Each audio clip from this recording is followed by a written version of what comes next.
సంస్థల ఎండి వేమూరి రాధాకృష్ణ గారు చంద్రబాబు గారితో ఓపెన్ గానే అన్నారు ఇంటర్వ్యూలో, మీరు ఎక్కడికో పరిగెట్టేస్తా ఉంటారు, వెనక్కి ఎవరు వస్తున్నారో చూసుకోవట్లేదు మీరు అని. వెనకాల వెనక్కి తిరిగేసరికి ఎవరు కనపట్లేదు అని.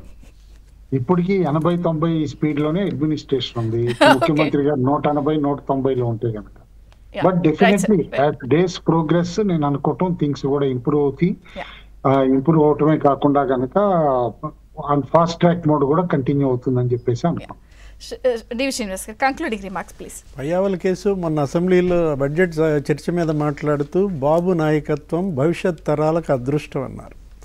ఎందుకంటే అది ఇవాళ కనపడుతోంది కళ్ళ ముందు. మనం లోకేష్ బాబు ఏమన్నారు, తమిళనాడుకి చెన్నై ఉంది, తెలంగాణకి హైదరాబాద్ ఉంది, మహారాష్ట్రకి ముంబై ఉంది, ఏపీకి బాబు ఉన్నాడు. అంటే అందరూ వాళ్ళ ఒక భరోసాగా మారిన నేపథ్యం అన్నమాట.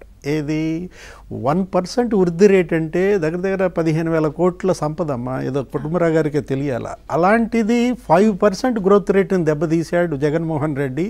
76,000 కోట్ల సంపద బుగ్గయిందని కేసేవ్ స్పీచ్ మొన్న ముఖ్యమంత్రి చంద్రబాబు గారు కూడా మాట్లాడిన నేపథ్యంలో 5 ఏళ్లలో 3 లక్షల కోట్ల సంపద ఏ విధంగా బుగ్గిపాలైందనేది ఆ 5 ఏళ్ల పరిపాలన కనపడుతున్న నేపథ్యంలో భవిష్యత్ తరాలకు మాత్రం ఈ ప్రభుత్వం ఒక ఆశాకిరణంగా కనపడుతోంది.